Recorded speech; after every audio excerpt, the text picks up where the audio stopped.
Good morning and welcome back. The time is now 9:31, and I would like to call the August 20th, 2026 meeting of the Energy Facility Siting Council back to order. Mr. Secretary, please call the roll. Cindy Condon. Here. Ann Byer. Kent Howe. Here. Richard Devlin. Yeah, sorry. Patty Perry. Here. Denise Calderon. Here. Les Walton. Here. Chair Condon, you have a quorum, and just a note for the record, we're all here in person. So it's the first time council members, we've had 7 council members and everybody's been present in person, so. And we are pleased to be here and pleased to have people in the room. So, Mr. Secretary, are there any modifications? Chair Condon, there are no agenda modifications at this time. Thank you. I have the following announcements. The council members and anyone addressing the council, please remember to state your name clearly, and please do not use the speakerphone feature as it will create feedback. Please mute your phones, and if you are joining us by phone and receive a phone call, please hang up from this call and dial back in after finishing your other call. For those signed onto the webinar, please do not broadcast your webcam. For agenda items D, E, F, and G, there are 3 ways to let us know you are interested in providing comments to the council. For those in person, please fill out a registration card and submit to Nancy Hatch.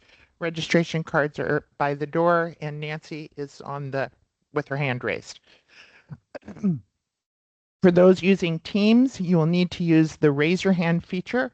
For those on the phone only, you will need to press *3, which will alert us that you want to speak. We will go over these options again during those agenda items. If you want to receive future email notifications of council meetings, project milestones, or rulemakings through our Click Dimensions program, you can do so by clicking on the link in the agenda or on the council webpage. Look for the green box on the right-hand side of the page that says Sign up for email updates. You are also welcome to access the online project mapping tool and any documents by visiting our website. Please note that the audio and video of this meeting is being recorded and may be posted to the council's website following the meeting. Energy Facility Siting Council meetings shall be conducted in a respectful and courteous manner where everyone is allowed to state their positions at the appropriate times consistent with council rules and procedures. Willful accusatory, offensive, insulting, threatening, insolent, or slanderous comments which disrupt the council meeting are not acceptable. Pursuant to Oregon Administrative Rule 345-011-0080, any person who engages in unacceptable conduct which disrupts this meeting may be expelled. First on our agenda today is approval of our July minutes.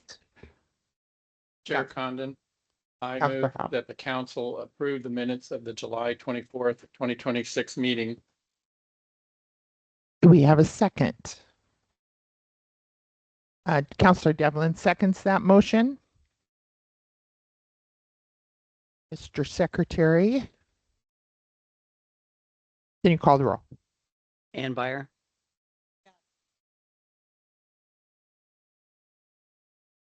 Kent Howe. Yes. Richard Devlin. Yes. Patty Perry. I'll abstain since I didn't attend. Denise Calderon.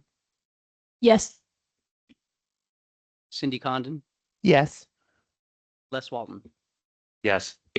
Motion carries, Chair Condon. And just a note as sort of further sort of continuation on our use of AI to help establish the meeting minutes, you can see there's a little bit different kind of variation. So we may have slight tweaks in it, trying to find that right amount of balance to get, kind of more similar details that we've had before, but also minimize the amount of time that it takes to actually do the meeting minutes. So if in the future council members have any comments, you like this, you don't like this, please let us know. We're happy to continue to try to make those tweaks.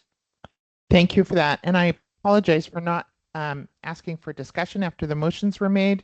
So if there's any comment about the minutes now, I think we can take those.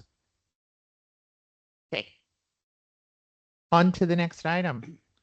The next on our agenda is the 2026 carbon dioxide emissions offset. Oh, The council secretary report. sorry, just passed you right over. That's okay. So, council secretary report. First, I want to note that for the record, yesterday staff and council attended 2 on-site inspections. These were at the Oregon Trail Solar Facility and the Potchwaywood Solar Facility. In attendance were Chair Cindy Condon, Vice Chair Ann Beyer, Councilmember Kent Howe, Councilmember Denise Calderon, and Councilmember Les Walton. While there were more than 3 members present, which establishes a quorum, ORS 192-610 sub A states that a meeting, a council meeting in this case, does not include any on-site inspection of any project or program or the attendance of members of a governing body and any national, regional, or state association to which the public body or members belong. So I, again, wanted to state for the record, council members were there. You were, more than a quorum. However, you did not decide or deliberate towards any decisions while attending the on-site inspections. That's why I made the announcement that I did early on in that meeting. So this is totally fine to do that. But again, we just have to be cognizant of not being in violation of any public meetings law. And for the record, there was no violation of public meetings law. Next, some staff updates. So as I previously stated, our newest senior siting analyst is Braylon Amon. He comes to us from the California Coastal Commission, where he reviewed projects consistent with their requirements, very similar to what we do here. So he started on August 3rd, and this is Braylon's first council meeting. Welcome, Braylon. And as a welcome, he's going to act instead of Sarah Esterson as the presiding officer, so for one of the agenda items. Next, we completed our recruitment to replace our compliance officer, Hannah Satine, and our new compliance officer starts on Monday. Her name is Lindsay King. She currently has her own business where she provides land use planning services to clients, including conducting floodplain assessments. And she had previously worked as a land use planner with Marion County. So happy to have her join us, and we'll have her at a future council meeting so you all get a chance to meet her at some point in the future. Lindsay King. Next, I have some project updates. The first is the Wheat Ridge Renewable Energy Facility East.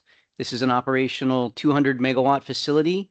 The site certificate also includes an additional 100 megawatts of wind powered generation facility components that must be complete the remaining construction by June 2028. So part of it's operational and part of it's not. The project is located in Mora and Umatilla counties. The parent company is NextEra Energy Resources. The certificate holder has requested amendment number 2, which would split the project into 2 site certificates, which this would result in separate limited liability corporations who are the certificate holders, but the parent company, NextEra, would remain the same. We are currently in the response to comment phase of that amendment. During that phase, during the proposed order hearing phase, we received several comments. And if you recall, with our somewhat new amendment process, we have an enhanced comment sort of phase where people provide comments, the certificate holder has an opportunity to respond, ODO has an opportunity to respond to indicate if there is any deficiencies, lack of specificity within their comments. Then those commenters get another opportunity to sort of perfect those comments. Then the certificate holder gets an opportunity to respond before that phase closes. As I said, we received several comments. One in that sort of secondary response became a lot more detailed. And on August 18th, the certificate holder requested an additional 30 days to respond to those detailed comments. That is allowed in terms of that request under OAR 345-027-0367 sub 8 sub F. That allows the chair or the council to grant additional time to respond to any of the commenters or the certificate holder if they find good cause.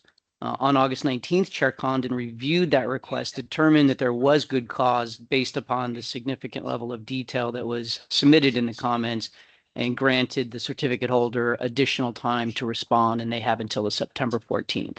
But because it didn't come back to the full council, just wanted to make sure that you were all aware of that. Next is the Speedway Energy Facility. On July 24th, we received the preliminary application for that facility. This is a proposed combined solar, PV, and wind power generation facility with a nominal capacity up to 1,800 megawatts. So 1,400 from solar and 400 from wind. They also have an additional proposed 1,400 megawatts of battery storage. So a pretty big facility. The facility is proposed in Sherman County, and the parent company is Brookfield Renewables. That puts us at 5 preliminary applications, which, you know, in some circumstances, they may not sound like a lot, but for us, these are very big facilities. There's a lot of details. That's a pretty significant volume of work. So just as a acknowledge that. Next slide, please, Nancy. Okay, here are the compliance updates since last council meeting. The first is related to Bigelow Canyon Wind Farm.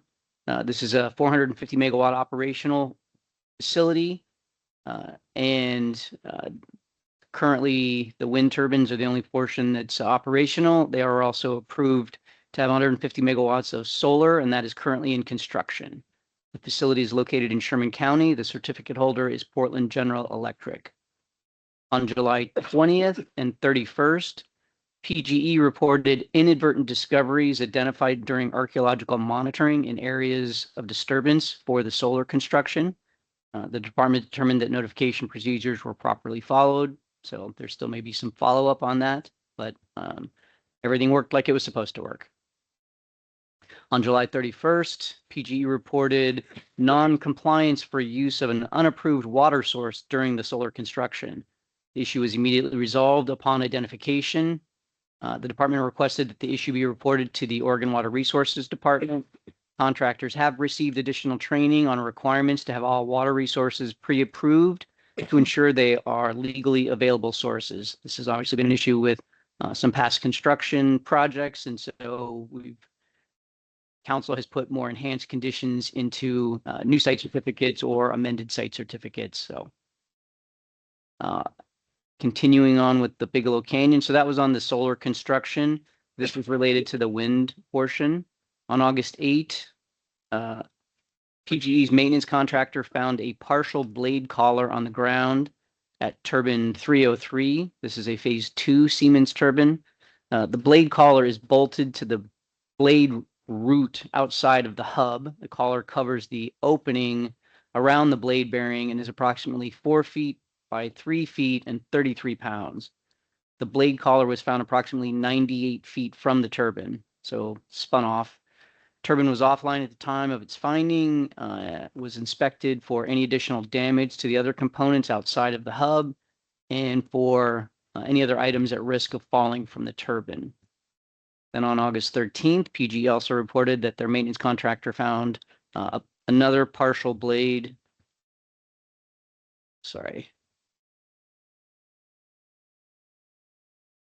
Another partial blade collar on the ground at turbine 405. This is a phase 3 Siemens turbine. The blade collar was found approximately 75 feet from the turbine. The turbine was operational at the time. It was remotely stopped and inspected for additional damage to any components outside of the hub. Make sure that there were no other risks of falling. None were found. PG has requested an engineering evaluation of this blade collar issue on these turbines. And their maintenance contractor is DWT. They're the ones that they requested it from. They have some preliminary recommendations, and PG is in the process of determining appropriate corrective actions. Once they do, they will provide an update to the department. So that is an ongoing issue.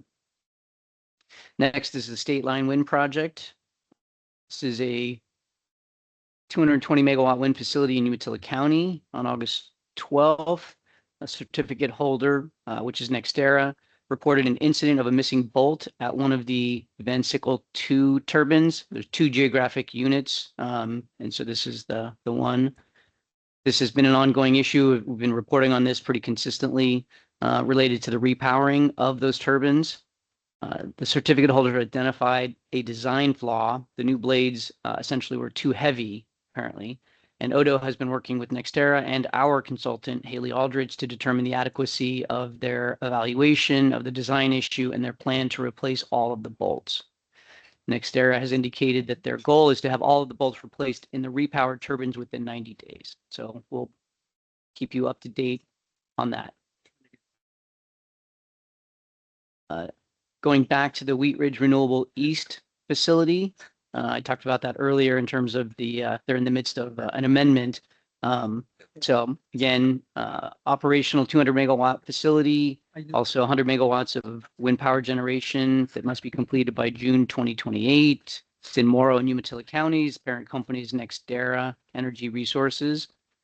On August 3rd, Odo received a request for inspection alleging that the certificate holder has failed to comply with restoration, reseeding, noxious weed control, and erosion maintenance as required by the site certificate. Brett Farman, one of our compliance officers, is the lead on this project. We're currently under the doing the annual reviews for compliance with conditions of approval. Brett is just at that time of looking at the Wheat Ridge facilities, so he's working on scheduling a site inspection, which would be a general annual inspection, but it would also evaluate these particular issues at that time as well. So when we get a request for inspection, we have to evaluate that and determine what we're going to do with that. And so we're go out there, do the inspection, and determine if there are any issues as indicated in the request. Finally, Boardman Hemingway transmission line. This is a 500 kV transmission line currently under construction. Morrow, Umatilla, Baker, Malheur, and Union counties. The certificate holder is Idaho Power. On August 17th, the department received a request for inspection regarding compliance with noise control condition 1. This condition allows affected landowners to work with Idaho Power on mitigation to address corona noise impacts at their residence. The department is actively evaluating the allegations and will provide a written response to the requester within 30 days. So this one just came in earlier this week. Any questions on compliance issues? Okay, next slide, Nancy. I got that. Oh, yeah. Les Walton, concerning the Bigelow Wind Canyon, are these consistent with some of the failures that were discovered in 2023? We've seen bolt failures and other elements falling off of the facility. So we've identified those. The PG is currently working on a program with the blade bolts. So this is not an entirely new issue, but somewhat of a new issue. So we're kind of in the early phases of the blade collar thing. We have been working on the bolt failures for about 3 or 4 years. And so PG definitely has a plan. They've been working with contractors to do it. So we have frequent meetings with them about that. Thank you. Thank you. This is Chair Condon. Question. Because of the bolt failures or really any other failures, as we see them come up with projects, is there any communication with other developers, operating developers about the failures and to be on the lookout or just to communicate what we're seeing in the field and hoping to avoid it in the future? Outside of these meetings where this information is provided, no, we don't specifically. I mean, obviously, if it's a parent company and they have multiple facilities, they're aware of it. Right. But we've not made any specific attempt to sort of cross from one parent company to another to explain those issues. Okay, thank you. Next slide, please. So at the July meeting, Vice Chair Beyer asked for a budget update. So I wanted to provide you kind of a brief budget update. So the Department of Energy has a web page that has all the details of our current budget, the 2025, 2027, as well as where we're at on the 2027, 2029 budget, which we're currently working on. So the address is for that webpage is at the top. I can also send it to council members if you would like, if that would be easier. So I'll give a very high level overview. There's a lot of detailed information on there, much more than I'm going to provide today, but I just wanted to give you, kind of a quick overview, answer any questions, but all of the information is really there. So as way of a background, the state budget process occurs on a 2-year cycle. The next cycle runs from July 1st, 2027 through June 30th, 2029. There are a series of steps that begin more than a year in advance to establish agency budgets. So here are the very broad steps. As I indicated, there's a lot more details than what I'm including in here. So in March of this year, the agency were given direction on how to submit their budgets. And this really starts with the budget or the kind of budget forecast, what's the state of the economy, what the state economists are looking at, what they think the future is going to be. So based on that, we get then direction from the governor's office and the governor about, what sort of what we do with that initial budget proposal. It could be current service level, meaning what we have now adjusted for inflation. It could be a reduction. It could be there's a lot of available money, so propose new programs and positions. Where we're at now is we were given the direction to have a current service level budget. So exactly what we have now, adjusted for inflation, but agencies were given the opportunity to add new programs and staff, but only if they were revenue neutral. So there's a pretty high bar to determine that was revenue neutral. So in July, on the 15th, we had worked through and kind of pulled our budget together, and we held a public budget meeting on the agency's request budget. This is something that the Department of Energy has to do by statute. It's not that old. I don't know how many agencies have to do these kinds of public budget meetings. I'm sure not all of them, but the Department of Energy does. And so we did that and got some comments on that. And then on August 1st, we submitted that agency request budget to the governor. And so specifically for the siting division, again, this was the same as it was for 2025, 2027. It was adjusted for inflation. But as we reported before, we've proposed a full-time compliance officer. And with fees, we're able to justify that would be revenue neutral. So we'll have to find out how the budget process goes. But right now, at this phase in the budget process, that looks good. And then just to give you a sense, the siting division's full budget for the 2-year period is $8,609,000. On August 26th, there will be an updated revenue forecast that will also then inform the governors and the governor's office about where agencies should be. So adjustments then will be made. Either, if the budget or the revenue forecast looks better or worse, we'll make adjustments. And there could also be different priorities by the governor. So some agencies may be given the opportunity to increase and others, be required to decrease. Kind of just depends on, what the direction of the governor and the governor's office is. And then on December 1st, the governor must submit her recommended budget to the legislature. This is all timing for the long legislative session. And so during that legislative session, each agency's proposed budget is assigned to a specific committee. They hold public hearings, take information, ultimately make their recommendation to the full legislature, and then the full legislature usually votes on all of the agency budgets prior to the end of the long session, which is in late June. So, again, it takes a long time to go through the biennial budget process. We start very early, and then, should be done by late June and then effective as of July 1st.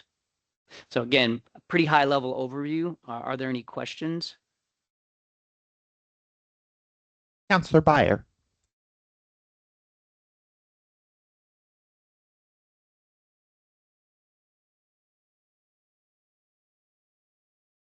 employees does the 8 million budget cover? And then does it also include contracting services and our work with our great Department of Justice folks? Yes. Well, 13, 14 with the new compliance officer. As a reminder, we have 4 filled positions for senior siting analysts, but we have a budget authority for a 5th one, and we do intend to go out and fill that one in the near future. And yes, it includes all of our forecast. The thing about us, which is maybe a little bit different than sort of others, we are so fee reliant. You know, approximately 70%, 75% of our budget is paid for by fees. You know, there's a thing called budget limitation, so that's kind of what this establishes.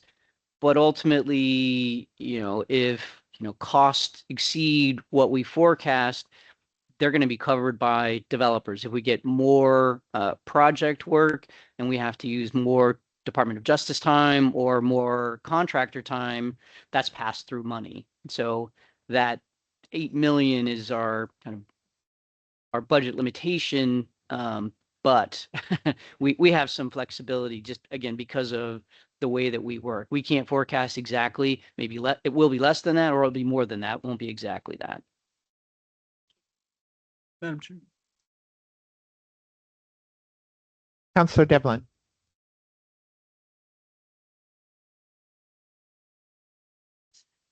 Can you pull that a little bit closer? Thank you. Yeah. Has there ever been a circumstance, since we are fee dependent, and I know after approval of sites, there's still a lot of work to be done, and there obviously are some recoverable costs from that work, when we have had so few applications or so few things active that it's put in question retaining our current staff? Because that's what happens at the local level. Sometimes when they have a lot of development and they're fee-based, what happens is that they bring up their staff to that level, and then the development goes down, and since they're fee-based, then they're cutting staff. Yeah, it's certainly a risk because that's how we're designed. We're designed to be mostly fee-driven, and if we have, too many staff and not enough work, not enough fee work, let me clarify that. There is more than enough work to bring on several new bodies, and we won't have any problem finding, meaningful, valuable work for those people to do for the foreseeable future. So there's not an issue of work, it's an issue of fee work, and yes, that's always a risk if you're sort of so fee reliant. So that's one of the things that we constantly are evaluating. What's our best guess? What's happening at the federal level? What's happening at the local level? What are the state's interests? What are we seeing, nationally, internationally? And we make our best forecast. Thankfully, we've never actually had that happen. We've never actually got to the point where we've had too much staff and not enough fee work. We're also a little conservative in how we approach that, and this is why I always try to explain to people is we're kind of built to be on the margins of our capacity, because it's based upon that fee work to make sure that we have the bodies, equal the amount of work. And that, works great until we have a huge surge in projects. And even if that's a short-term surge, that puts us at a very significant difficulty, because we can't ramp up. We can't just go out and hire somebody off the street and have them, full capacity in a couple of months. It's a difficult kind of job. It's very complex. It takes a while to bring people up. So that is kind of what I say is sort of a difficulty in the way that our system is built for our funding and our staffing. And we constantly struggle with that. Thank you. And a follow-up to that. So the development may be less, but compliance may be more, just as more and more projects develop.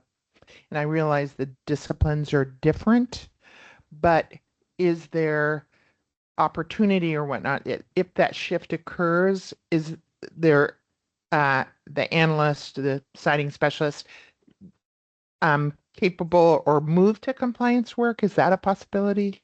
I mean, yes, I don't forecast that we're going to have any shortage of application and amendment work, for the foreseeable future. Yes. But if it did occur, yes, the compliance officers have built into their position descriptions the ability to work on applications, not as sort of the lead of a big complex application, but they can jump in and help on applications. Similarly, the citing analysts have compliance built into their position descriptions as well. So they can go back and forth.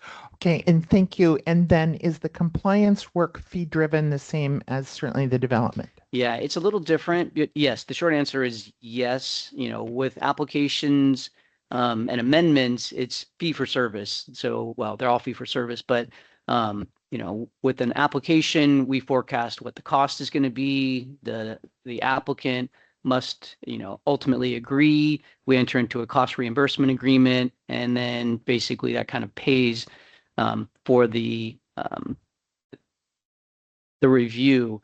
For compliance, we do an annual assessment every year to determine what the cost is of compliance with that facility. So we do our best forecast of, if there's anything, if it's operational, there isn't much issues, they do a good job of submitting their annual report. How much does that take? Well, we've got a history of that. We can get pretty close to what those costs are.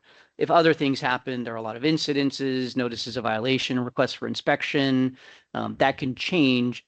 But ultimately, that's also fee for service. So we forecast, they pay that cost for the year. And then at the end of the year, if it's less, we reimburse them or roll it over to the next year's assessment.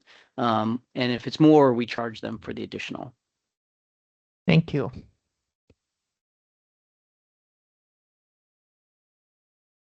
Okay.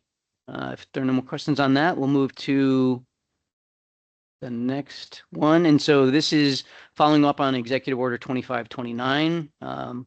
We had updates to that at the last two council meetings. And at the last council meeting, council requested that the department compile the ideas of the council that were heard at the meeting as well as after the meeting to potentially include in the final report. So this language, which is on the screen in the next slide, was sent to you in the packet materials on August 7th. And I'll read this just so you have it. And ultimately, you can say we like that, you can make changes to it, or you can include nothing at all. It really is depending upon what the council wants to do. But this would be, the report is approximately 90 pages. It goes through kind of a big history of what the council does, what the department does, the citing program, what we've done over time, our rules, our process, and then a lot of the changes that have already been made for process improvement. And so, again, this is what we reflected from council. So number one, projects that are reviewed by FSEC are not publicly funded. They are investments from private entities and groups. It is important that we not risk losing sight of the purpose of FSEC, which is to ensure that Oregon remains the Oregon we all love and want to pass on to future generations. We try to narrow or simplify the state citing process too much for the sake of making things a little easier for corporations. We risk negative impacts to the landscape for us and for those who come after us. Number two, FSEC relies on comments from tribal, federal, state, and local entities in reviewing application materials and ensuring that evidence supports findings regarding permitting standards. These agencies have other responsibilities and commitments, and timing is outside ODO jurisdiction. 3, FSEC supports ODO's ambitious schedule of process improvements identified to clarify and streamline the permit application and review process. Number 4, next slide, please. Public participation is a foundational component of the state citing process. FSEC appreciates the time and effort associated with all public comments and evaluates them in a meaningful way. While the robust public participation opportunities may impact the timing of reviewing projects, no changes should be made to reduce those opportunities. And number 5, FSEC understands the outside influences dictate many of the decisions made by renewable energy developers, including federal government dictates, market forces, such as power purchase agreements, cost and availability of labor, goods and services, and transmission availability. So I will turn it back to council. Councillor Devlin. I only have one word that I would change actually in this. And that is in the first bullet. I would change the word corporations to applicants. Because in our current political climate, corporations, sometimes there's used as if it is a 4-letter word. And applicants is what we're actually speaking of. Nancy, could you pop up the first bullet point? Yeah, please. Thanks. Yeah, so that's on number one, last sentence. Yeah. I think applicants is valued. Boy, I don't need to speak up. I think applicants is value neutral. Right. Councillor Byer. I so agree with that comment, Commissioner Devlin. When I heard that word, it made me sort of giggle because it did raise those kind of issues. But thank you to Council Secretary Cornett for capturing our main ideas and presenting them quite eloquently. I think it captures the key sentiments that we talked about at the last meeting. And I think it's important for the council to go on record with this document and commenting on this document about what we perceive as some of the challenges, but also how the department has addressed those challenges. So thank you for pulling it together. Chair Condon. Yeah, Councillor Howe. Yeah, I agree. Well done. And this is Chair Condon, and I agree wholeheartedly. I also, and you and I have, Todd, you and I have talked just privately about it, is just I think there is confusion with respect to FSEC's role, staff's role, Department of Energy, and in the executive summary to really make that clear. I'm afraid that people might just get through the executive summary. And, delegations we make to staff, but the decisions and directions we have authority to make. So I think that'd be helpful to the reader and the public understanding how we work with staff who are not our employees, but we provide direction to them. And I have that note as well. Okay, thank you. Other comments? Councillor Byer. Just a question. Can you remind us of the timing of these documents and when they go to the governor? I'm assuming they feed into the next legislative session. Yeah, the ultimate timing, I think, is to have like a final version available to whatever subcommittees or committees are evaluating legislation related to FSEC or other things or energy in general. So the initial one, at least in executive order, is by September 1st. This is supposed to be submitted to the governor. We may have a little bit of flexibility. We did receive numerous comments and we're still trying to evaluate those comments and determine, if they need to result in changes to the report itself. So these types of things are a little bit difficult for us. We're already kind of, again, as I explained with the, kind of the budget question, we're already sort of built at our capacity. It's hard to take on these types of things. So, we get these mandates, we have to fulfill them. We do fulfill them, but it's not without a lot of difficulty trying to just, keep everything else going at the same time. Thank you. And just since the last time we met, since our July meeting, have you received comments from other members of the public or Yes. agencies that have been substantial for? There's a lot of, comments that would like us to make more substantive changes to the siting program. The difficulty is, the comments typically don't provide much in the way of detail. And so those don't, it's an idea, but not an actual executable concept. So those end up being, okay, are we going to pursue them? What does that mean? How long is it going to take? What kind of resources does that take?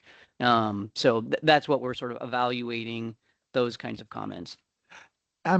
For me, at least, I think it'd be helpful just to see what people Sure, we have can commented provide on. those to So that'd be council. great. There are also other comments which are, kind of some of the things that council has indicated. Don't change the process to reduce public's participation. So we received numerous comments related to that. There are some comments, similarly don't want to see, impacts to resources based upon trying to streamline. So I think it's more sort of, industry kind of, pro-industry types of comments, but there are, numerous other ones that were concerned that it would go too far the other way. Yeah. Thank you. And certainly already mentioned in the report is council's desire for that public input. And I think our meeting last night certainly put a exclamation point on that. And if we can make that as strong as it can be in the report, I do think that is good, that public participation and compliance, how much work we've done in compliance. So thank you. Thank you. All right, next slide, please. Next 2 slides. I did get I wanted to give an update on, we're sort of midpoint, a little past midpoint of the year. So I wanted to give an update on rulemaking. And luckily we have Tom Jackman here in case you have any detailed questions. I'll provide a basic overview. Tom can provide a much more detailed response if council has questions. So, every year council decides what you want to do in terms of your priorities for rulemaking. Again, we're about halfway through. So where are we at? Well, the 3 on the screen are completed. The modernization rulemaking completed in April, tribal communications rulemaking completed in April, and the exemption rulemaking also completed in April. Now, none of these were overly, they're all complex. They all take a lot of time and effort to get them right because, to do rules and to write rules in the proper way, even simple rulemakings take a fair significant amount of effort as well as the notification. So I don't want to minimize the significance and the effort that it takes to do rulemaking, but in kind of the scale, these are on the, medium scale. I wouldn't say the low scale, but the medium scale. But these ones have all been completed. Do you have any questions? Good job, Tom. Great job, Tom. Okay, next slide, please. And these are the ones that we are actively working on. And so the first 3 are actually on the agenda today. So very much actively working on the radioactive material transport fee rulemaking. Council will have the opportunity to finalize that rulemaking today for the compliance and the carbon dioxide monetary offset rulemaking. Those will have public hearings today. So they're well on their way. We still have, the comment time frame. And so it'll take a while to complete those as well.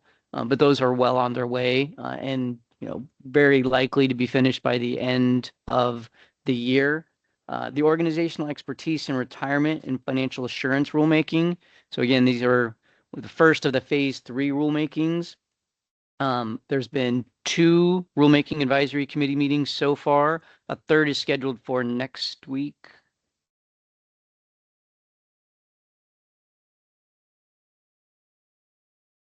Oh, there's been 3. Yeah. 4th is scheduled for next. Yeah. On Thursday, 27th. Okay, thank you. So this is, again, it's kind of the first of the phase 3. And, we are pretty thoughtful. This is kind of a big one in terms of, the substance. We're trying to better connect the standards or the application requirements to the standards and right size the standards if we need to change any of those things. And I don't know, 15 or so people on the rulemaking advisory committee, broadly representative. Yeah. So yeah, we've been trying to get there. What are they interested in? Are they interested in seeing anything? And so, yeah, questions. Just a quick question. I think both Cindy and I have been sitting in on that rulemaking for organizational expertise. I don't think we got a meeting notice or a meeting poll. I sent them to you a few weeks ago. You may not have noticed it, but yeah. Don't remember seeing it. Maybe it ended up in that spam box, but just know that several of us are very interested in how that shakes out because it is one of the benchmark standards that developers have to meet. And as we see shifts in how organizations are transferring their assets and reallocating things. It's something we're just very interested in. Do you have the same inbox that I Yeah. have? I did not see it, and so, but you know, it might be in my cyberspace someplace. So apologies for that. Those meetings are really important to me, and I know for Councillor Beyer as well. And council has, as you know, organizational expertise was our top priority, and the work that you've done is kind of amazing in terms of timing. I'm wondering when you're going to be cloned or if you have been cloned. But the longer we take on this organizational expertise, in my mind, and I think as council expressed, that organizational expertise evidence is weak at best. And we really do want to dig in and have it be meaningful evidence for us to approve for these applications. And the longer we wait, the more we're tied to our existing rules that don't really allow us to get some of the information we'd like to see if we can get. So, and I know you know those things. So. Yeah, absolutely. I think with respect to that one in particular, we sort of, I don't want to say we're going in blind, but we spent a lot of time in the last few months. We retained Daisy to do some additional research to just try to really understand what other states are doing, and to better understand what's working and what's not working. Because this is one of those things where, I mean, and this is perhaps true of all the standards, but certainly with the organizational expertise and also with the retirement financial assurance, maybe even more so. There's many, many ways you can go about approaching these standards, and it's not, frankly, there isn't really enough data, which is one of the things we've discovered, to really conclude one way is better than another. So I do think that ultimately the RAC is going to have to just make some decisions about what we want to do, knowing that, we may change our minds later and decide that didn't work, but we are essentially going to have to, forge our way using just our best,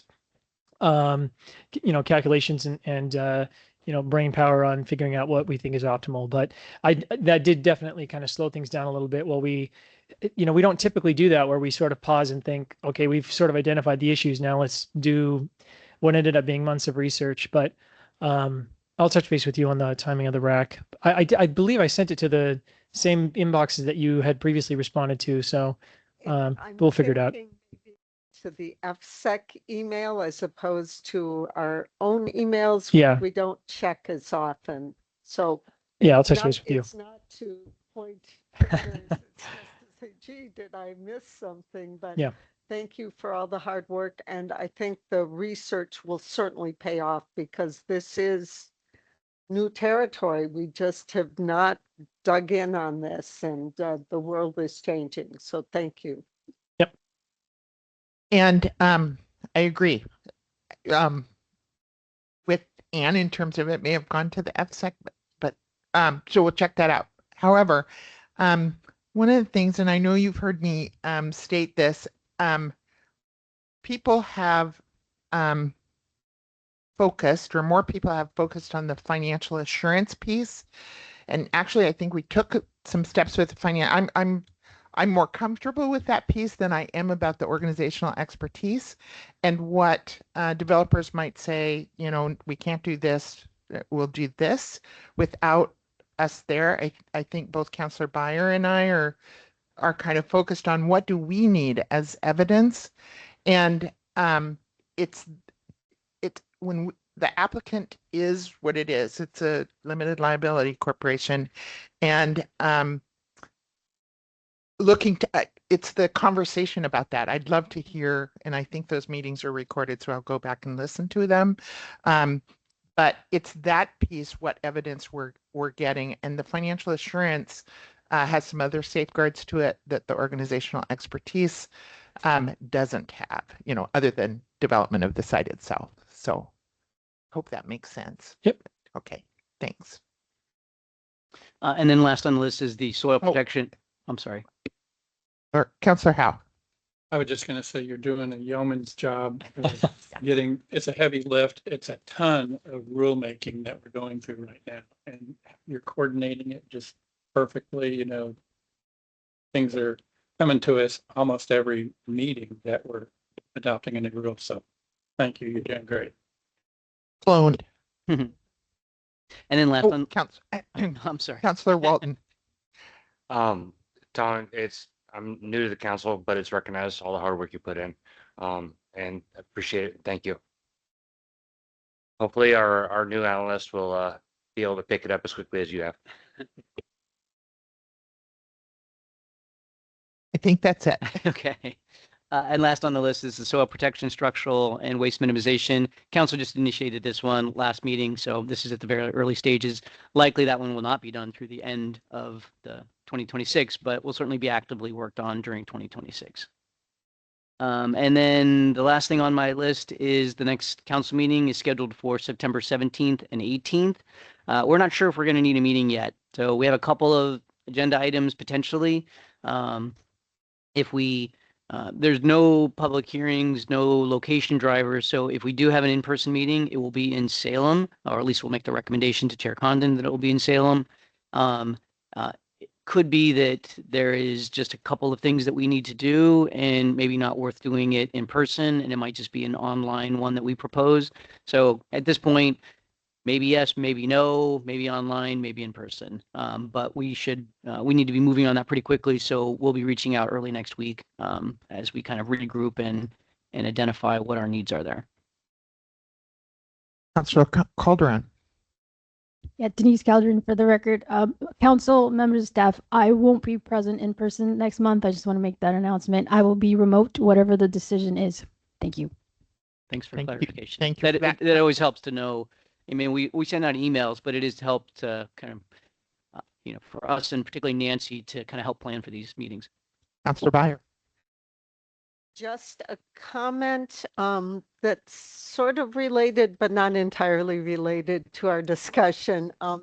There has been information in the press about the contractors on the B2H project helping out fighting the big fire whose name I can't remember on the east side of the state, and the effort that they have put in to help the firefighters, which is happy news, right? So we don't often hear good news on some of these projects. So just a shout out. And I think we also heard that on yesterday's site inspection that the developers of that project helped fight a fire that started outside.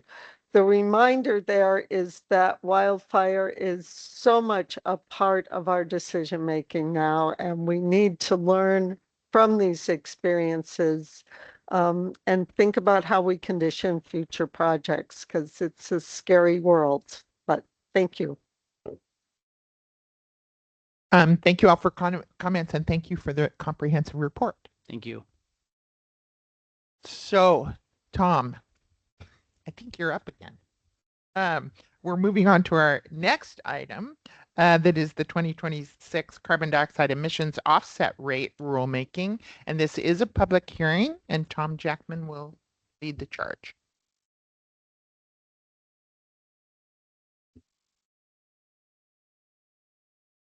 Good morning. My name is Tom Jackman, and I'm serving as the hearing officer for today's rulemaking public hearing for the Oregon Department of Energy regarding the proposed rules related to the carbon dioxide monetary offset.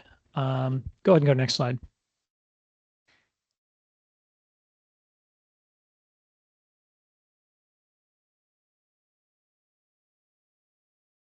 Oh, you're fine. Just as an overview of the schedule, and I'm going to provide just sort of a little background on the rulemaking and including this overview of the schedule here, and then we'll go into the actual formal hearing. Yeah, the council authorized the notice just in June, filed that in July, and we are having the public hearing today. The public comment period closes on September 25th of this year, and presumably there'll be a final council determination potentially in October, but TBD. Go ahead and go next slide.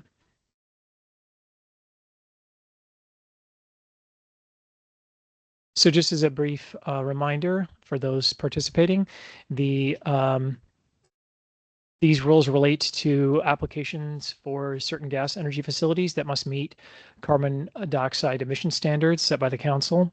And one of the methods for demonstrating compliance with those standards is through a monetary offset. So you can obviously not emit as much, but should you emit more under these rules, you may offset those emissions through a $1 per ton of carbon dioxide emission. The current monetary offset rate is $6.40, and state law allows and directs the council to increase or decrease that rate based on empirical evidence of the cost of offsets and a finding that the modified rate remains economically achievable. And also that restricts the council from increasing or decreasing that offset by more than 50% during a 2-year period. Next slide. So staff is proposing to increase the monetary offset by the 50% allowed from $6.40 per ton to $9.60 per ton of carbon dioxide. This rate has remained relatively low despite increases in 2020, 2022, and also in 2024. However, because we've didn't make changes for so long, we were sort of behind the ball on where that rate should be at. And the proposed $9.60 still falls, as you can see, if you'd like to go see the more full discussion on this at the previous council meeting where we went through this rulemaking, but it does fall within or below the carbon offset and pricing benchmarks reviewed by staff. And we do have a unique situation where the chair is actually involved with the Climate Trust and had additional information that she shared with me regarding Oregon sort of the carbon offsets that are directly applicable to our state, including the Oregon Forestry, which had paid an offset of $21.29 in 2024 and $21.22 in 2025, along with some additional offsets in 2026 related to forestry projects of an amount of $10.64 per ton. So we can see that the $9.60 rate does fall below all of those amounts. Next slide. So regarding economic achievability, I'm not going to go too deeply into this, but it is important to note that this rate increase would apply only to certificate holders seeking a site certificate amendment. We did have some questions from some folks regarding this that I've answered in the last few weeks and regarding the applicability, but it would only apply to new applications, which are somewhat, I would say, largely restricted under current state law, and but would apply in some limited instances, including site certificate amendments. Go ahead and go next slide. So yeah, let's get into the hearing here. Today is August 21st, 2026, and the time is now 10:29 a.m. and I am now calling this public hearing to order. This hearing is being held as part of the rulemaking process required under the Oregon Administrative Procedures Act in ORS 138.335. The purpose of today's hearing is to receive public comments on the department's proposed rules amendments for the carbon dioxide monetary offsets. This hearing is an opportunity to provide oral testimony that will become part of the official rulemaking record. Written comments on the proposed rules may still be submitted until September 25th, 2026. And also emailed to me at tom.jackman@energy.oregon.gov. And the address where you can email that and also my email address are located on the rulemaking page on ODO's webpage for this rulemaking. So I will now briefly explain how today's hearing will proceed. Anyone wishing to provide testimony will be given an opportunity to speak. When it is your turn, please begin by stating your name and organization, if any, that you represent. Please speak clearly so your testimony can be accurately recorded, and please limit your comments to 5 minutes so that everyone who wishes to testify has an opportunity to comment. Please note that this hearing is not a question and answer session, and staff will not generally be able to respond to testimony during the hearing. This hearing is also being recorded, and a recording and summary of testimony will become part of the official rulemaking record. At this time, I will open the floor our public testimony, and we'll start with any persons in the room who wish to testify regarding this rulemaking, and then once that's complete, we'll move to any online folks, should there be any. I don't know that we had anybody submit any comment cards or anything, and I don't believe I spoke to anybody who was interested in commenting, but is there anybody online, Nancy? I do not have any hands raised at this time, but let's just go ahead and remind everybody in case they would like to comment. At the top of the window on your webinar screen, you're going to see a set of icons. Click on that hand to raise your hand if you'd like to make a comment, and you'll click on it again when you are finished. If you're on the phone, press *5 on your phone to raise your hand, and *5 again when you are completed.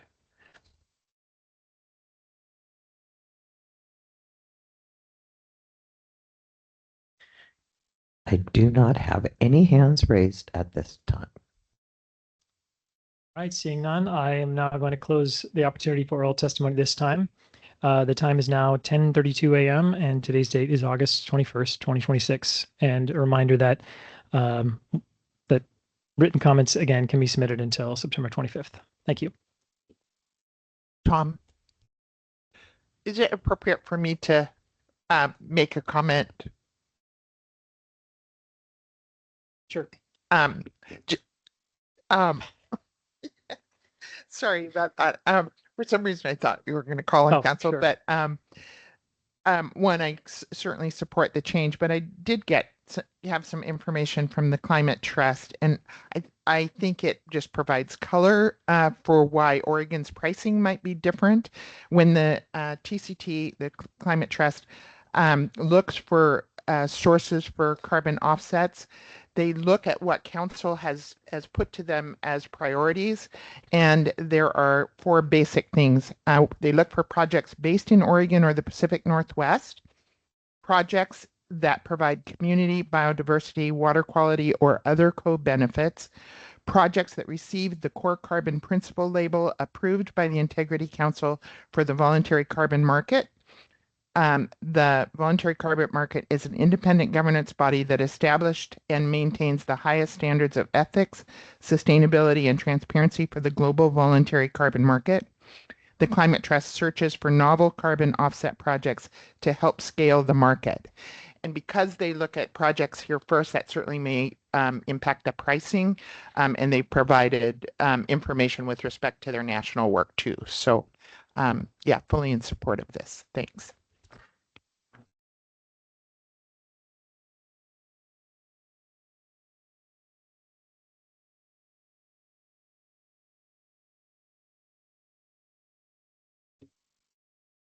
Thank you, Tom, for that information and the public hearing.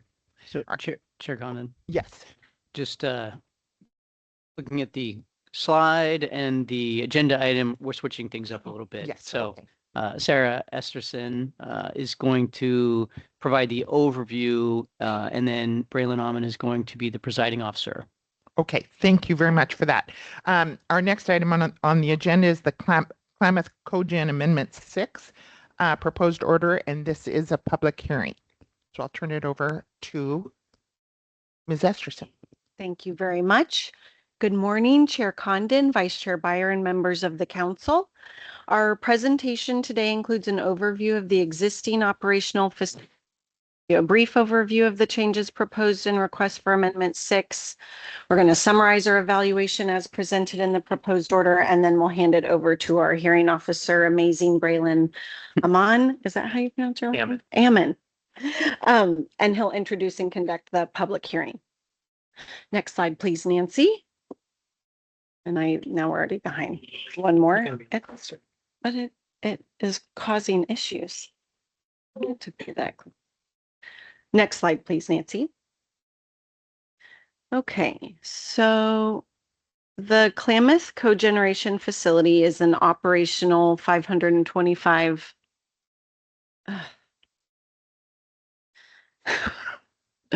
The Klamath Cogeneration Facility is an existing operational 525 megawatt natural gas fired cogeneration in Klamath County. It's about 3 miles southwest of Klamath Falls, and it's located in an industrial zoned land on a site that's approximately 20 acres. And if you're looking at the screen, that shows the approximate location of the existing site. The certificate holder is an LLC. It's Klamath Energy LLC, which is a subsidiary of Avangrid Power LLC. Next slide, please.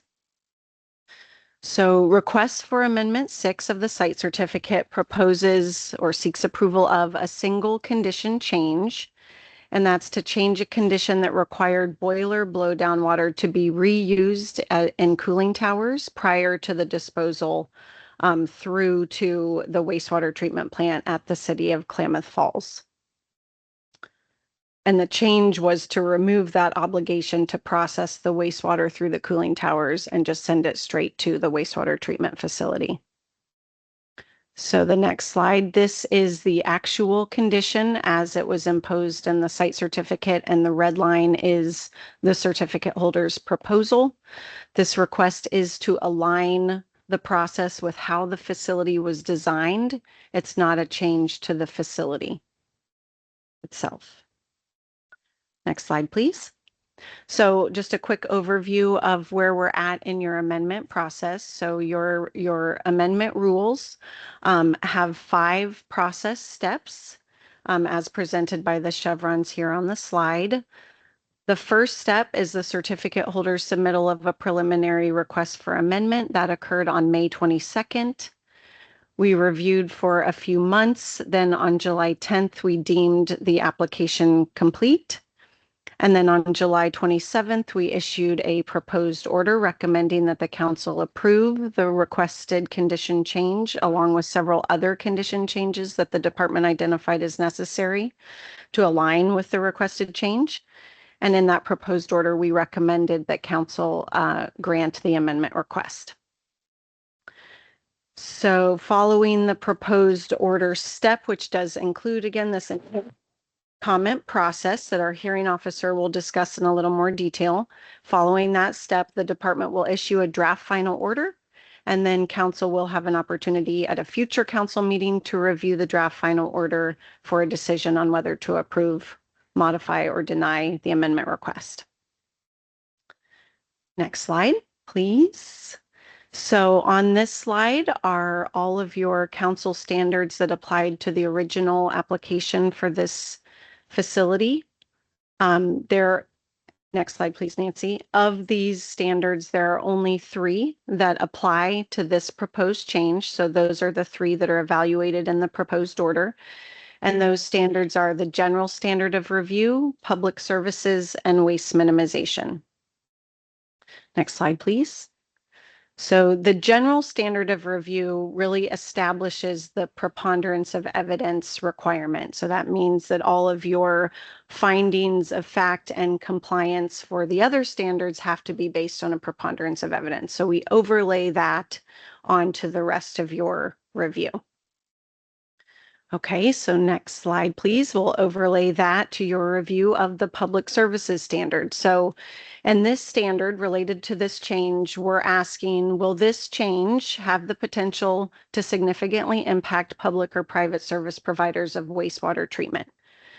So to answer that question, we reached out to the city of Klamath Falls, who the certificate holder already has an agreement to utilize their existing permit for wastewater treatment. We coordinated with City of Klamath Falls to validate our understanding of that agreement and the permit. They confirmed there were no issues, and yes, it's a legally available pathway for wastewater treatment. We also contacted DEQ with the same question, just to make sure that there were no concerns about how this wastewater was being treated ultimately.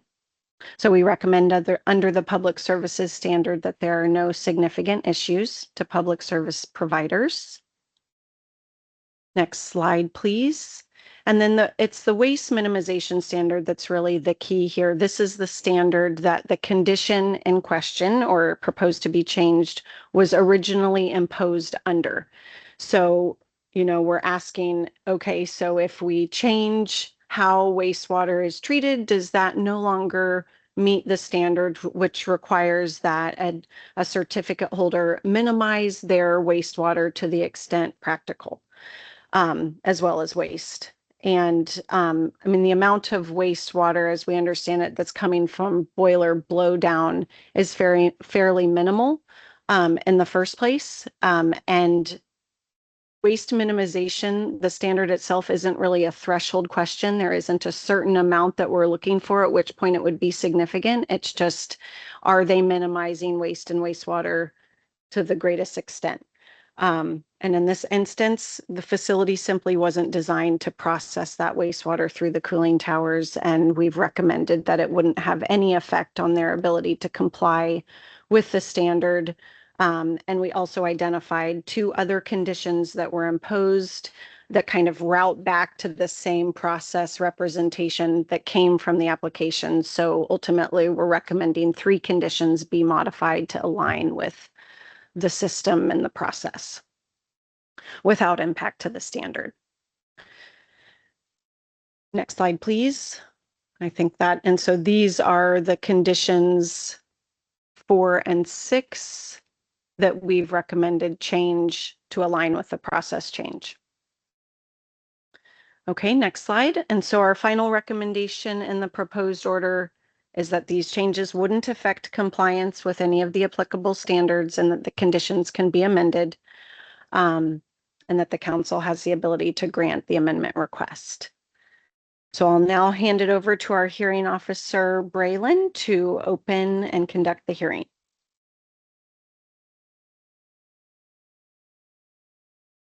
Good morning. Today is Friday, August 21st, 2026. The time is 10:34 a.m. and I'm calling this hearing to order.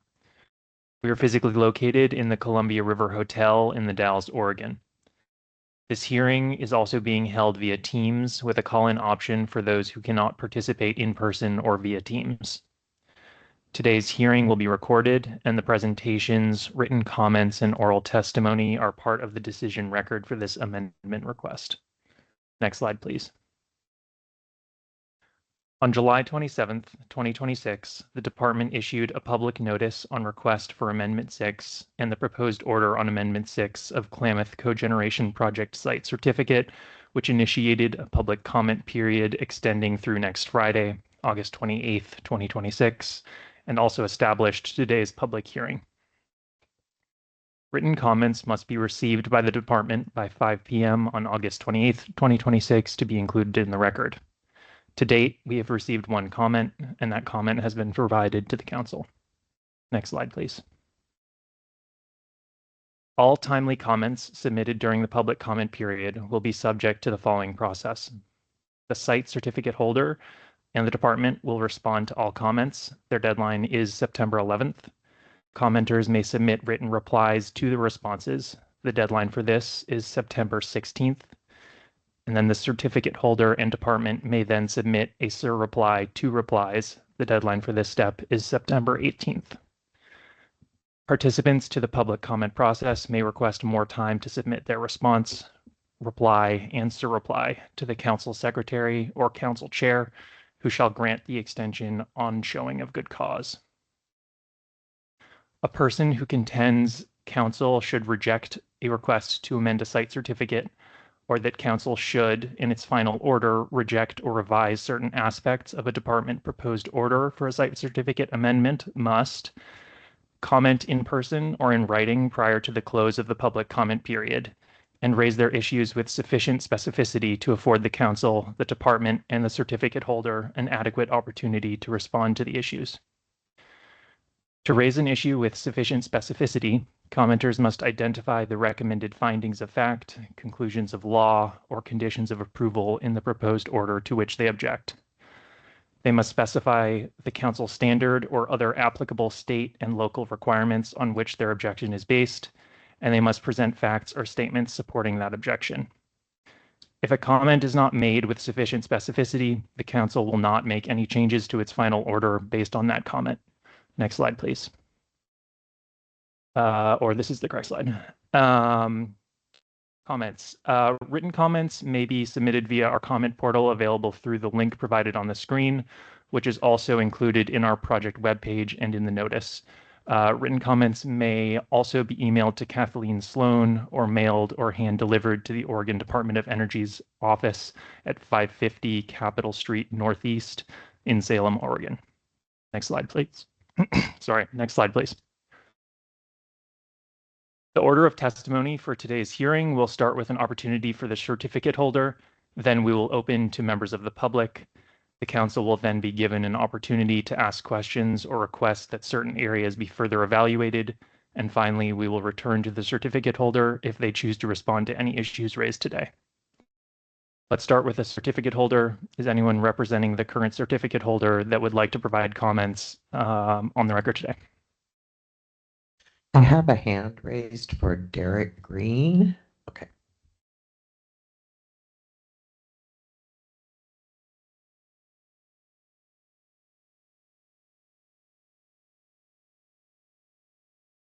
All right, Derek, I have unmuted your mic on my end. You can go ahead and unmute and make your comments.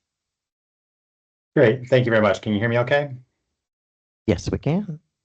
All right, great. Thank you. Well, good morning, Chair Condon and members of the council and department staff and any other attendees as well, too. For the record, my name is Derek Green. I'm an attorney with Davis Wright Tremaine, appearing here on behalf of the certificate holder. Also attending virtually is Jeffrey Durocher, the Deputy General Counsel for Avangrid Power. Just very briefly, thank you to the council for consideration and to the staff for working with certificate holders, representatives, including my colleagues on this amendment. We certainly appreciate the time and agree with the recommendations that are contained in the staff report. We look forward to the council's review, and if there are questions raised that are directed towards us, we will work to ensure we have a response provided either here or in written comments before the close of the record. Thank you very much. All right, now we'll move to members of the public. For any individuals wishing to provide testimony, please state your name, organization, or group if you are representing one, and your email and/or physical address. Please note we need this information so that the department and certificate holder can respond to your comments. We'll start with those in the room, then we'll request those online, followed by those on the phone. Next slide, please. Nancy, do we have any filled out forms, or is there anyone on Zoom with their? There are no Teams? comments from the room. Just a reminder on the screen, it tells you how to raise your hand if you were online. And at this point, there are no hands raised. All right. Are there any council members who would like to provide comments to the department or certificate holder?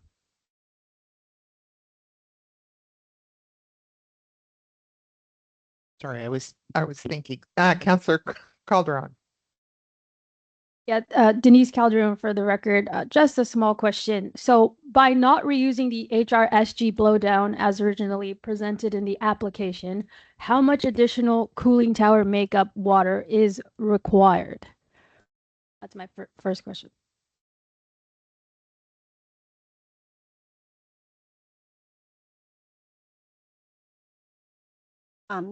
Thank you, Councillor Calderon. That's a technical question that I would have to look into. I'm not sure if the certificate holder has the ability to answer that off the cuff. It might be something we need to dig into, but we can certainly look into it. Mr. Green, do you happen to know the answer to that question? Thank you. Unfortunately, I do not, but we can certainly provide that information. And actually, I did just see Jeffrey Durocher raise his hand. He might have additional information as well, too.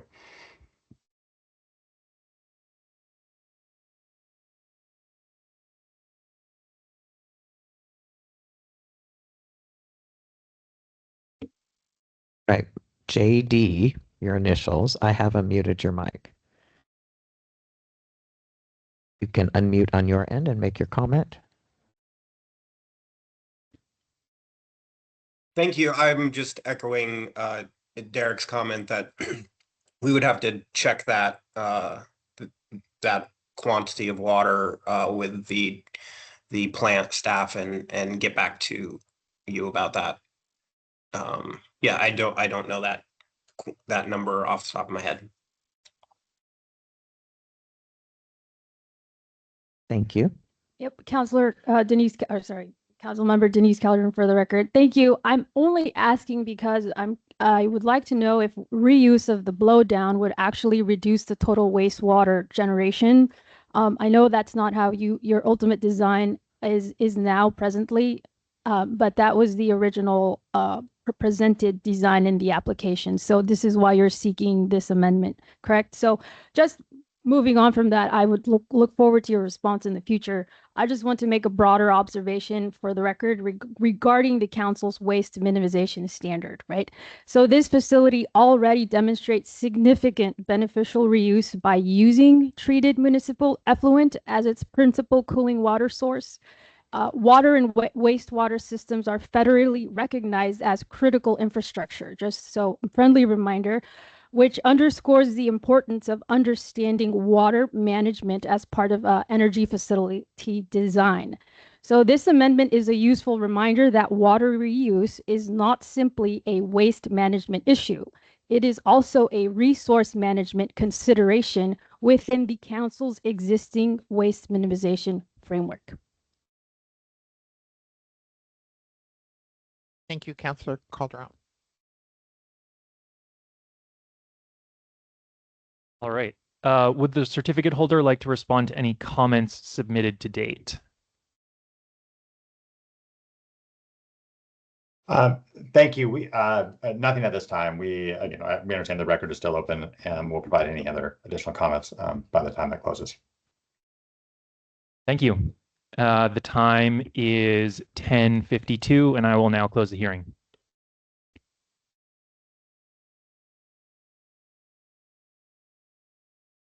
Thank you. Thank you for those who commented on the phone, and thank you for holding the public hearing. How come her mic? So our next item on the agenda is compliance rulemaking, also a public hearing. Tom Jackman will be with us.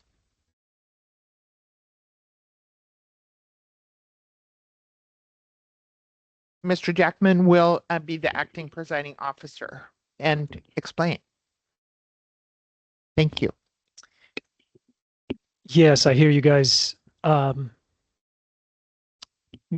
had a public hearing in a while and are missing the opportunity to have another one.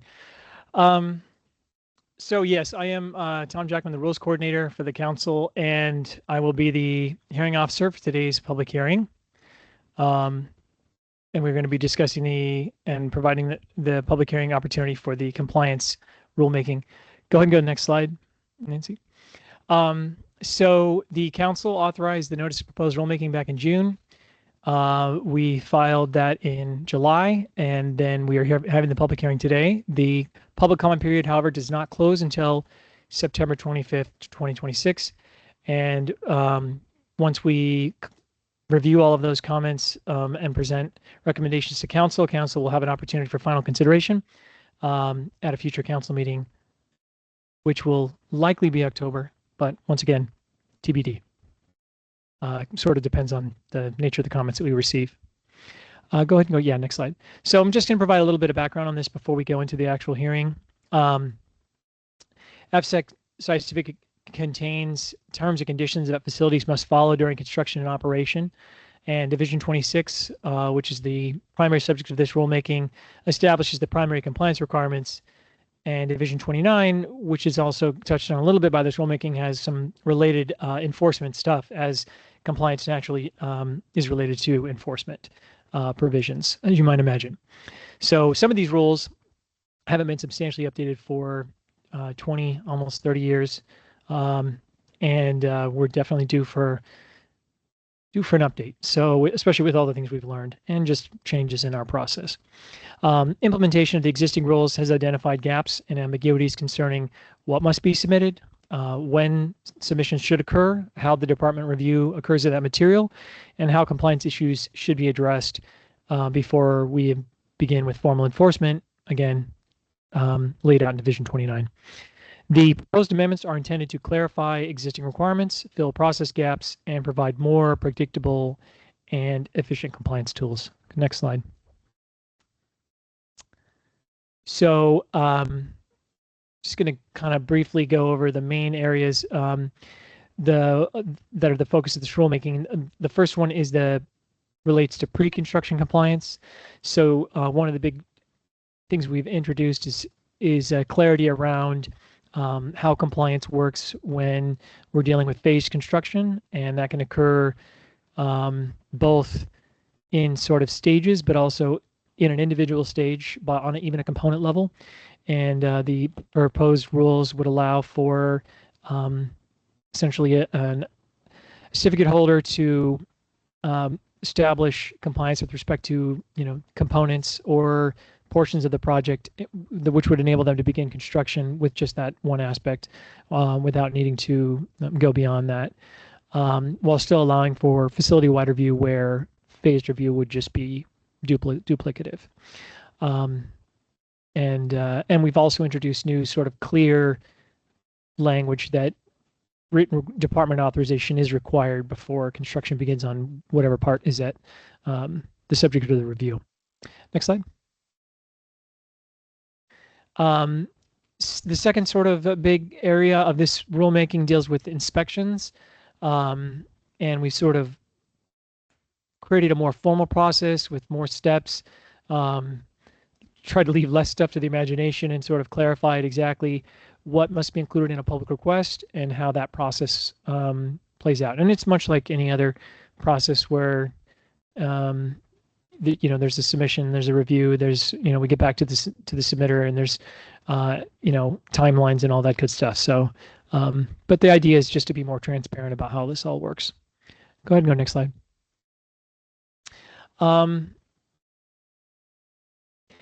So the other big area deals with reporting, and also in the administrative update process, which we've now sort of formally introduced with its own rule.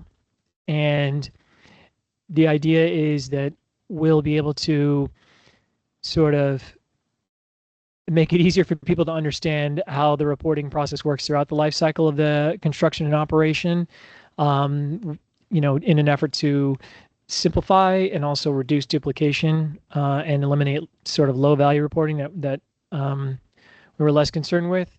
And then on an efficiency standpoint, allow for staff to update site certificates to reflect facilities as built when it is deemed appropriate to do so. And again, this is all discussed in more detail in a prior council meeting, but just as a point of order and sort of a point that I want to make sure people realize is that the administrative update process is intended to only be used for sort of clarity. And then the idea is that the updated site certificate would have the exact same operative effect of the original one. It would just have language which is no longer applicable removed.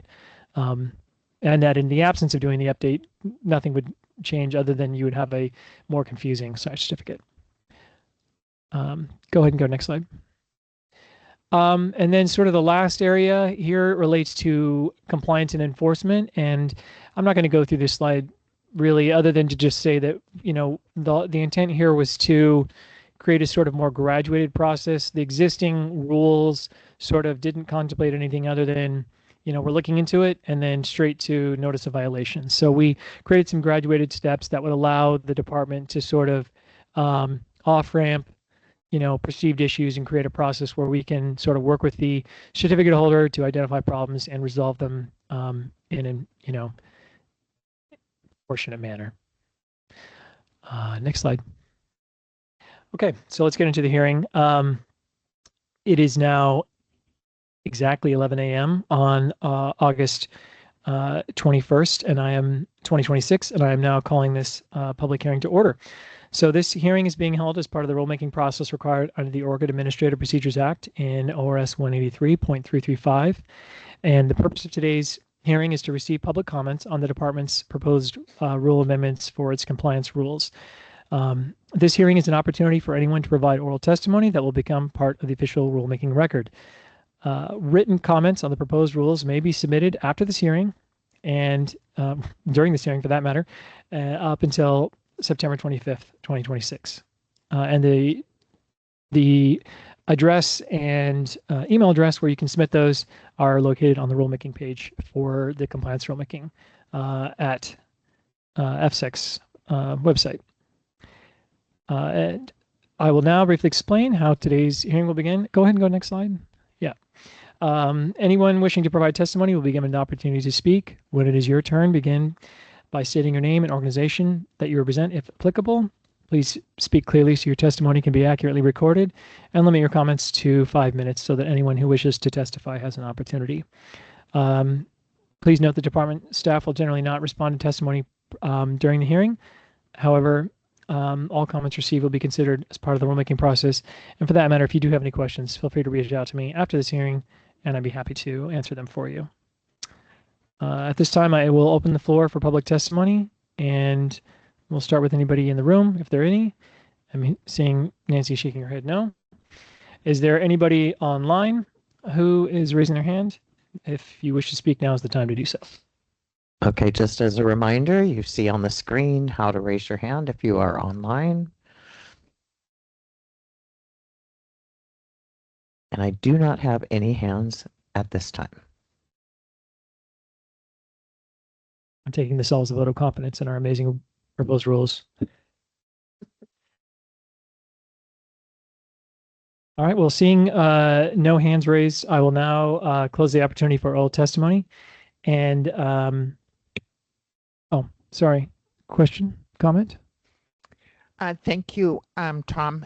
Question on the pre-enforcement, and actually, if we can go back to that slide, just for information, I think the pre-enforcement notice is great. You got it right there. Next slide. Yeah. Sorry. There you go. But I don't remember conversation that we had about the encouragement early correction. Is that done by timing? Like, is there a thought process to say if there's early pre-enforcement notice where we want to work with you, is there contemplation of okay, you have 30 days to respond, or is that on a case-by-case basis? What's the encouragement other than well, we're not doing anything formally now. This is your chance to. Well, it is actually, I mean, it is a formal process. It's just now formally not a notice of a violation, right? Sorry, yeah, I misstated that. But there is no timeline given in the proposed rules. But I think the understanding is that the compliance officer will sort of exercise their discretion to determine, when an applicant is essentially not doing the things that we've asked them to do. The rules included a description of a corrective action plan, and I would imagine that the corrective action plan would include things like you have this many days, which would sort of be based on the problem, right? Because some problems might be more urgent, some problems might be urgent, but realistically would not be resolved within maybe 6 months. They got to order parts. They'll take 4 months to get here, so they can't resolve it until then. So we'll work with certificate holders, but yeah, the timeline would be laid out in that corrective action plan. And I appreciate that, and I appreciate the discretion of the compliance officer. But we've had at least one case that went on for months without response, and this was several years ago about dust blowing. And I would encourage there always to be a deadline, at least for follow-up, and it can be extended.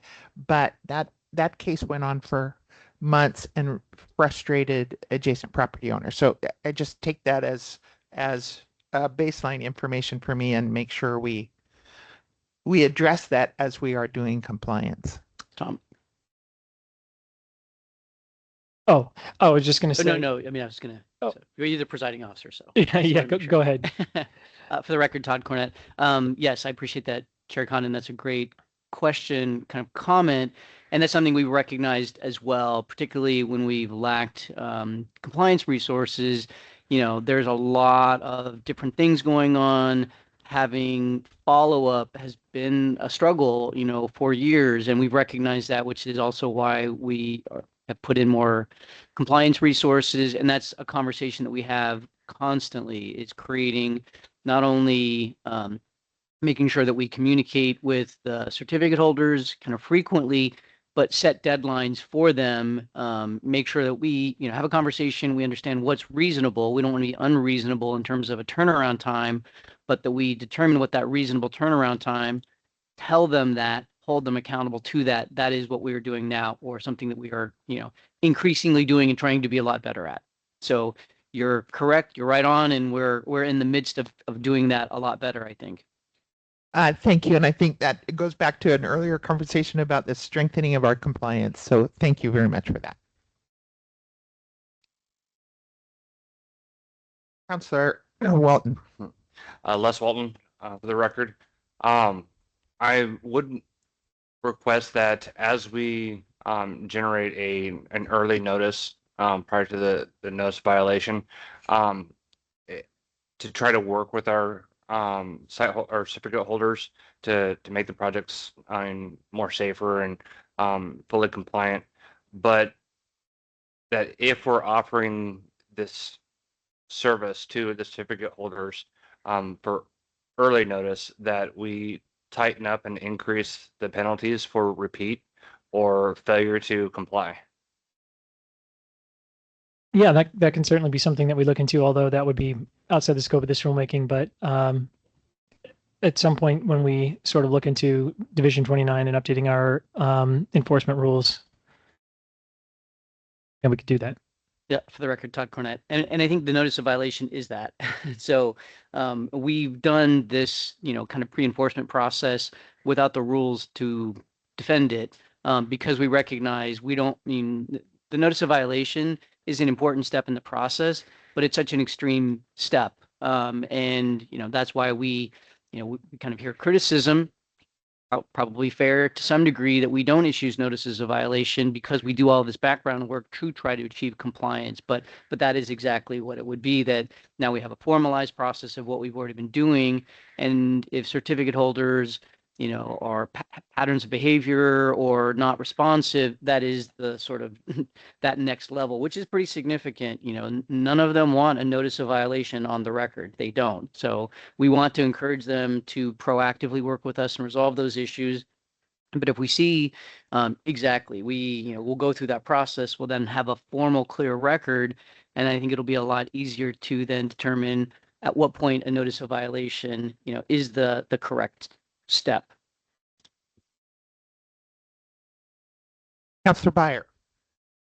Thank you. And I think this pre-enforcement aspect is critically important. As we saw in the discussion of compliance issues, we have a couple of situations where we have mechanical issues that really take that research component to figure out what's really going on before we issue a notice of violation. So I think that the proposed language reflects what our compliance team has understood, how things should be working to really get at the heart of some of these issues. So it's good to align our rules with what we're seeing on the ground. So thanks for your effort. I know you had a very active RAC on this, and we appreciate all the input from RAC members as well. So thanks, Tom, for your hard work. Thank you, Councillor Beyer. Thank you. Okay. Now I'm seeing no additional hands. No. Okay.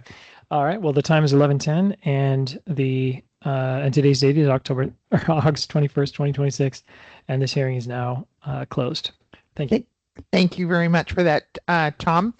And I'd like to make a comment related, but not as obviously as part of the public hearing.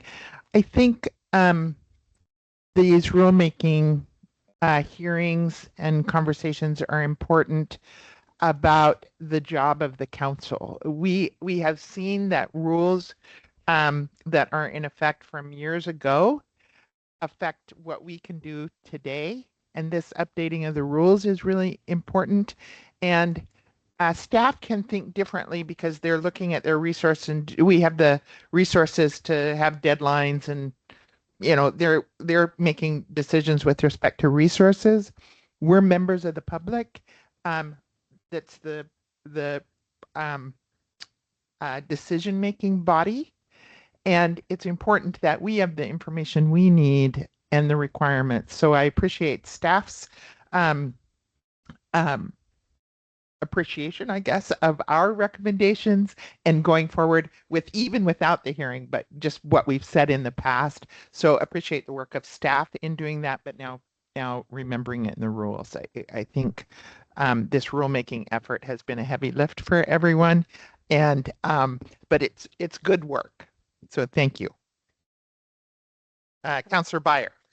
Sorry to keep on, but I would encourage all the council members, as you have special expertise, to participate in the RACs, because it gives you a baseline coming into these public hearings. It helps you understand the public comments early on, and we do have a really diverse, well-versed council, and getting council input on issues that you do have that expertise on is really helpful to staff and to the RAC members. They appreciate that the council is concerned about the decisions that we will ultimately make. So just putting in a plug for extra use of your time. I appreciate that, but it's a good learning experience, if nothing else. And just a reminder, all the RACs are recorded, and so if you don't attend the meetings, you can certainly listen to the recordings and the comments made. So thanks. So with that, we have time for a break. I'm presuming everybody would like a break, so we're going to take a relatively short break. It is 11:33. Pardon? 11:30. Oh, sorry. Sorry about that. 11:13. So we will come back at 11:30. Thanks.